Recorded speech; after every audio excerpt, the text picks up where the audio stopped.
In Oshodi, Lagos, there's a woman who sells food so good, it's like magic. But behind her famous stew lies a secret so dangerous, it could ruin anyone who dares to cross her. This is the story of Iya Basira, and how her rise to fame came with a price no one saw coming. Iya Basira's restaurant wasn't just a place to eat, it was an experience. Located in the middle of Oshodi Market, her shop stood out like a diamond in a pile of rocks. The market itself was chaos, vendors shouting, buses honking, and people rushing everywhere. But once you stepped into Iya Basira's place, everything else faded away. The smell of her stew alone was enough to stop you in your tracks. It was rich, spicy, and unlike anything you'd ever tasted. People said her food had a way of calling you back, like a spell you couldn't break. Iya Basira herself was a woman you couldn't ignore. She was tall, with a commanding presence that made even the loudest market noise quiet down when she spoke. Her wrappers were always bright and clean, tied neatly around her waist, and her head tie sat perfectly on her head like a crown. She had a sharp tongue and a no-nonsense attitude. If you came to her restaurant, you followed her rules, no exceptions. The rules were simple but strange. First, no matter who you were, big man, small man, rich or poor, you had to wash your own plate. Second, you had to stand in line like everyone else. No shortcuts, no bribes. Iya Basira didn't care if you drove a Bentley or came on foot. Her rules were the same for everyone. And somehow, people obeyed.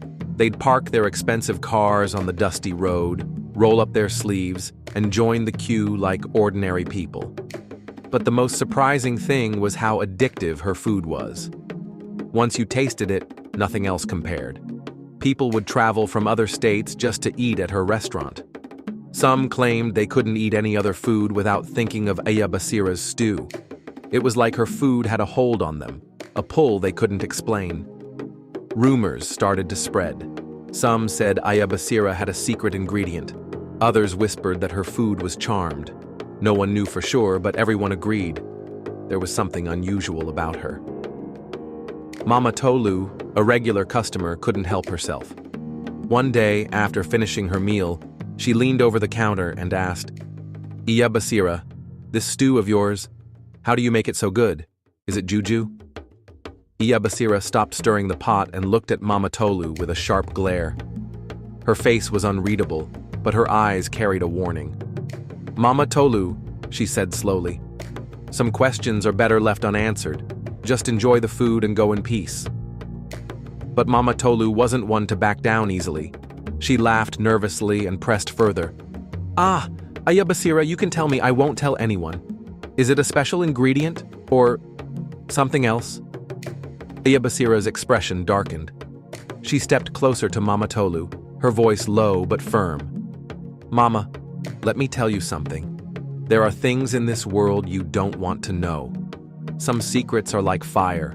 Once you touch them, they burn you. So let's leave it at that, eh?" Mama Tolu opened her mouth to argue, but the look in Iya Basira's eyes stopped her. It wasn't anger, it was something deeper, something almost like fear. Mama Tolu nodded quickly, picked up her plate, and hurried to the washing area without another word. From that day on, no one dared to ask Iya Basira about her secret. But the rumors didn't stop.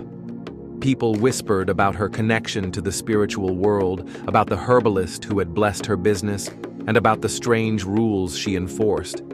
Some even claimed they saw her talking to her pot late at night, as if it were alive. Iya Basira never confirmed or denied the rumors. She just kept doing what she did best, cooking, serving, and making sure her pot of stew never ran dry. She was always there, watching over it like a hawk, topping it up even when it was still half full. It was as if her life depended on it. And then, one day, everything changed. It was a busy afternoon at Iya Basira's restaurant. The usual crowd had gathered, market women wiping sweat from their brows, bus drivers still in their uniforms, office workers loosening their ties, and even a few big men who had parked their flashy cars outside. The air was thick with the smell of stew, and the sound of clattering plates and chatter filled the room. Iya Basira was in her usual spot, standing over the giant pot of stew, stirring it slowly and carefully. Her eyes never left the pot, not even for a second. Then her phone rang. At first, she ignored it. She never liked distractions while she was working. But the ringing didn't stop. It was persistent, almost urgent. Finally, she pulled the phone out of her wrapper and glanced at the screen. It was her neighbor, Mama Kemi. "Iya Basira, come quick!" Mama Kemi's voice was panicked. "It's your son, Tunde. He's been in an accident." Iya Basira's heart stopped. Tunde was her only child, the one person she loved more than anything in the world. Without thinking, she dropped the ladle and grabbed her bag. "I have to go," she said to her sales girls, her voice shaking. "Don't let the pot run dry, not even a little. If it gets halfway, fill it up immediately. Do you understand?" The girls nodded, but their attention was already elsewhere. The restaurant was packed, and customers were shouting for food. Iya Basira gave them one last warning before rushing out the door. At the hospital, the news was bad. Tunde had been riding his bike when a reckless driver hit him. He was unconscious, and the doctors weren't sure if he would make it. Iya Basira sat by his bedside, holding his hand and praying silently. She didn't care about the restaurant or the pot of stew. All that mattered was her son. Back at the restaurant, things were falling apart. The sales girls were overwhelmed. The crowd was bigger than usual, and they were struggling to keep up. Every few minutes, someone would shout, "More stew!" or "Hurry up, I'm late for work." At first, they remembered Iya Basira's warning. They checked the pot regularly and topped it up whenever it got low. But as the hours passed, they got careless. "It's still half full," one of the girls said, glancing at the pot. "We can wait a little longer." "Yeah," another agreed. "Iya Basira won't even notice." They didn't realize how quickly the pot was emptying. Customers kept coming, and the stew level dropped faster than they expected. By the time they finally checked again, it was too late. The pot was almost empty. "Oh no!" one of the girls gasped. "Quick, fill it up!" They scrambled to grab the ingredients, tomatoes, peppers, onions, and meat. But as they poured them into the pot, something strange happened. The stew began to bubble violently, as if it were alive. The girls stepped back, their eyes wide with fear. "What's going on?" one of them whispered. Then they saw it. At the bottom of the pot, something was moving. It was large and coiled, like a snake. Slowly, it began to rise to the surface. The girls screamed. It was a python, massive, with scales that shimmered in the light. It lifted its head out of the stew and hissed, its eyes glowing like fire. The customers heard the screams and turned to look. When they saw the python, chaos erupted. Plates crashed to the floor as people scrambled to get out. Some climbed over tables, others pushed through the crowd, and a few even jumped out of the windows. The sales girls didn't wait to see what would happen next. They dropped everything and ran, leaving the restaurant empty and the python slithering out of the pot. When Iya Basira returned to her restaurant, the streets of Oshodi were buzzing with whispers. News of the python had spread like wildfire. Market women gossiped in hushed tones, bus drivers exchanged wild stories, and even the children playing in the streets knew something strange had happened. "Did you hear? A python came out of Iya Basira's stew pot. They say it was as big as a tree. I heard it chase people out of the restaurant." By the time Iya Basira reached her shop, a small crowd had gathered outside. They stood at a distance, staring at the building like it was cursed.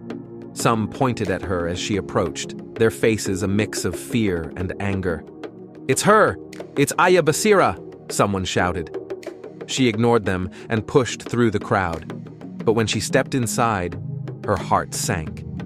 The restaurant was in ruins. Tables were overturned, plates and utensils were scattered everywhere, and the floor was sticky with spilled stew. The air smelled sour, like something had gone bad. And then there was the pot, her precious pot, sitting empty in the middle of the room. Iya Basira's hands trembled as she approached it. She peered inside, hoping against hope that the stories weren't true. But the pot was empty, except for a strange, slimy residue at the bottom. "No," she whispered, her voice breaking. "No, no, no!" She fell to her knees, tears streaming down her face. The pact had been broken, and she knew what that meant. The herbalist had warned her years ago. If the pot ever ran dry, the charm would turn against her. That night, strange things began to happen. Iya Basira couldn't sleep. Every time she closed her eyes, she heard hissing. At first, she thought it was her imagination, but then she saw it. A shadow moving in the corner of her room.